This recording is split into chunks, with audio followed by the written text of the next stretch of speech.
Yo, what up? It's your boy Matt McCormick. I'm here on the set of The Quick Take. I'm here with young Keanu, aka Noah Thulian, aka the new defensive line for the Pittsburgh Penguins. How you doing, buddy?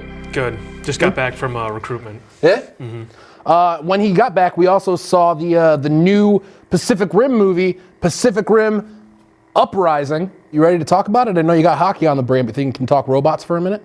No. All right, well, theme song.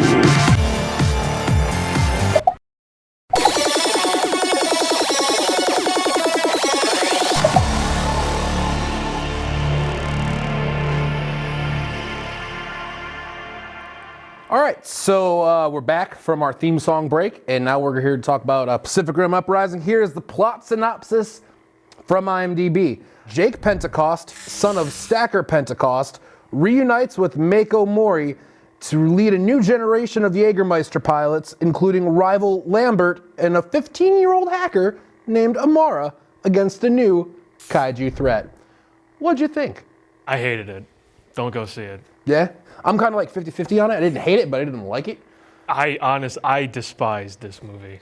What do you despise about it? Anything Guillermo del Toro's kind of made seems like this ball of creativity that he just whips up out of nowhere kinda, and it's very staged and balanced. This movie is someone else coming in and taking that ball and just shaking it around and seeing what sticks when you throw it at the wall. It's a mess of a film. I don't even know where to start. Let's start with the producer of this movie, Guillermo del Toro. As recording this less than a month ago, he won an Oscar for Best Director and Best Picture for Shape of Water, and he is the executive producer on this hunk of shit.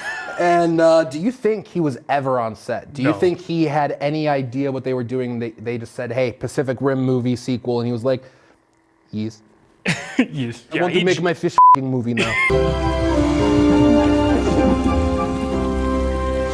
I know there was a bunch of production issues with what he wanted, what the studio wanted, and this and that. Clearly something went very wrong. Yeah, this play takes place 10 years after the original Pacific Rim. The world is in a series of recovery. It felt like Transformers 6. Basically. It starts off with, I'm going to keep calling him Finn, but it's John Boyega being a thief, and he runs across the girl Amari? Amara? Amanti? Amana? Amana? Moana? So after you're introduced to your main characters, you get put onto the base again. This big drone program is supposed to be the new initiative. It's like phasing out the old pilot, just make a more automated system, like we do. Right? But they put pieces of kaijus in the robots, and then they turn into robot kaijus. Now this is because of a certain character who makes these decisions, and I'd like to preface this. My favorite television show for the past 10 years has been It's Always Sunny in Philadelphia.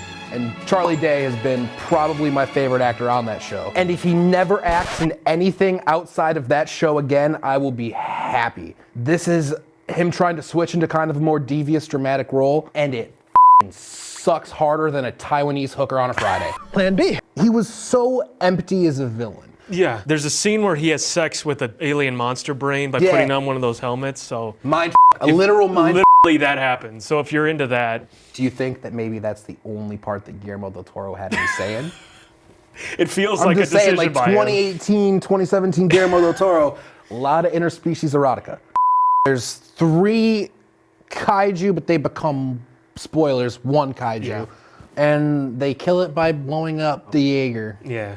Again. Just like in the last one. And then they set up a 3rd one, so get ready for a CGI-filled fest that's gonna be. Don't worry, this movie's gonna fail. You know what I don't like about this movie, and it's like a trend that I thought died in the 80s? It's like kids being able to do stuff. Yeah. Like teenagers, putting them in the center of the action. I thought that trend died out a long time ago. Yeah, they need to be more accurate. Teenagers are lazy, selfish, and basically can't help themselves for anyone. They're certainly not going to be able to pilot giant robots and be able to fight monsters with them. Yeah. Stop putting kids in shit. Stop it. I don't see why they had to be 15, why they couldn't be young 20s. I liked the end, where it was kind of like an homage to Godzilla. but that's because I liked it because it was more of a Godzilla movie Yeah, than like anything. seeing the cities like just get destroyed, but there is one huge action sequence of the that end. at the end of the Yes. movie, the trailer basically. If you've seen the trailer, that's the end of the film basically. Speaking of the trailer, I'd also like to point out that there's 100% less Tupac in the movie than there is in the trailer. Thank God. Which brings me to the next thing I hated, which was the soundtrack. Terrible. It was Terrible. so bad. And it sounded like stock music. It's just so forgettable. Like Yeah. almost every track was just nothing.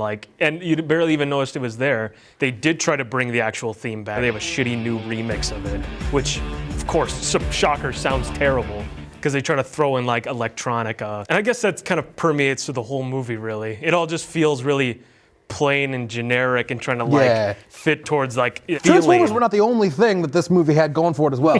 Definitely had a nice Avengers feel to it. They had that tracking shot that so many action movies now use, where it's like showing each individual part of the battle, like just through attraction and through the movement. And it was cool when they did it in 2012. And here we are 6 years later and 6 summers of blockbusters, and it's been in every single one. I'm tired of it. You could show it right now. It's the one where it shows all the different Here's weapons. the shot we're talking There you about. go.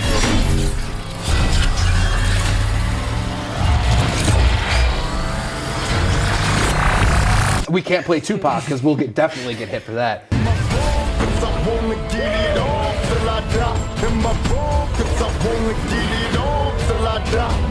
So you don't get that part of the trailer, which kind of makes it a little bit better.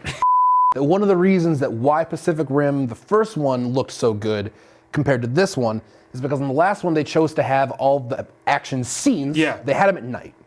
And CGI is historically, and it's just better to use at night when you can darken a lot of Yeah, things. you can and mask stuff. Exactly. Way easier. Everything is during the day. And it looks so much worse. It's just everything is just so like high, like glossy and overexposed. It looks like a video game. Do you think that John Boyega was the only one who like showed up to work? Yes. Because everyone else Everyone was was just terrible. so flat. Scott Eastwood in this, he's like his riff partner through most of it. He did a terrible job. Letting down your father, man. Don't piss that guy off. I think we pissed him off. Yeah, everything felt so rushed, forced, and fake. Yeah.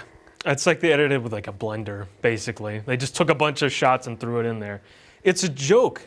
Almost no scene is allowed to have lingering moments, and they break the 180-degree rule constantly. I don't even know how that happens anymore. These people are professionals. But you'll have, I guess, yeah, right? Yeah. You'll have two people talking to each other like we are now. A shot will be here, shot will be over here, a shot will be along, like wide of them, and they don't even sync up like their movements of them moving around It at should all. be real simple. Yeah, it feels like they shot in like a ton of different angles so they'd have pickups for everything, but it cuts wrong. It was insanely distracting. It's like Suicide Squad levels of like bad editing.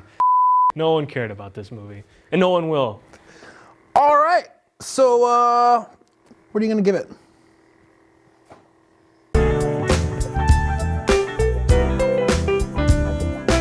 I always have such a hard time with this.